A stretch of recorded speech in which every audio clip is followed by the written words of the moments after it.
So I could sit here today and I could tell you, eat lentils, eat broccoli.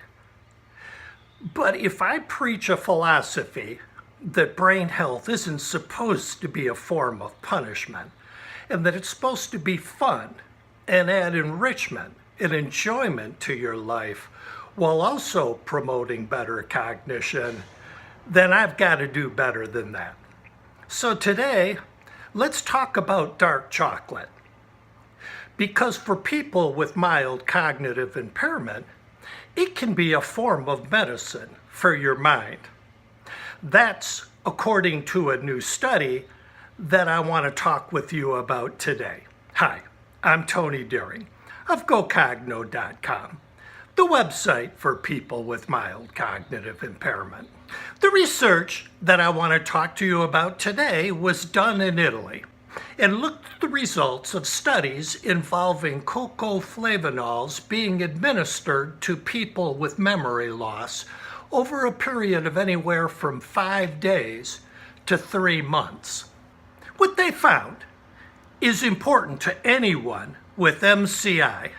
It says long-term ingestion of cocoa-flavonols improved attention, mental processing, working memory, and verbal fluency, and was most beneficial in those who had mild cognitive impairment or the beginnings of memory loss. Now, when it comes to brain health, and particularly cognitive impairment, I pay very close attention to the science. But in this case, I actually had a chance to be part of the science.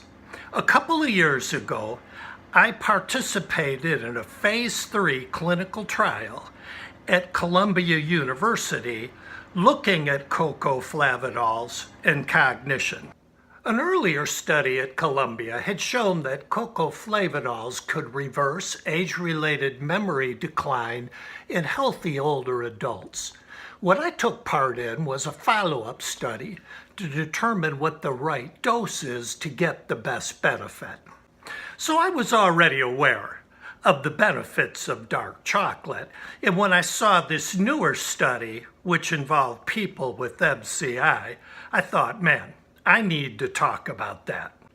To be clear, what we're talking about here is dark chocolate containing cocoa, which is loaded with such naturally brain-healthy properties as flavonols and polyphenols.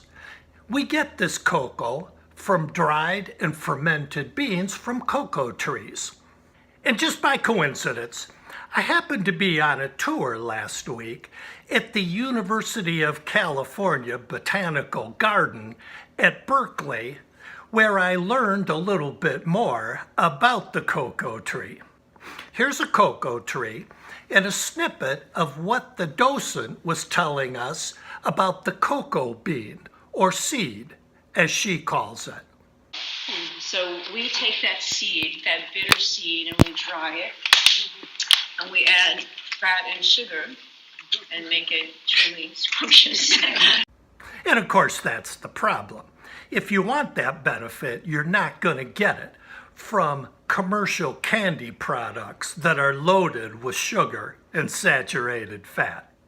Ideally, what you're looking for is dark chocolate with at least 80% cocoa content, and ideally 85 or 90%. Dr. Lisa Mosconi of the Alzheimer's Prevention Center and author of the book Brain Food says that she eats a small piece of dark chocolate every single day. Talk about making brain health fun. The idea that chocolate can improve cognition and memory in people with MCI almost seems too good to be true. But the science says it's true. So go ahead and enjoy that dark chocolate and let it go right to your mind, where it can do you some good. Thanks for joining me today. I'll see you again next week.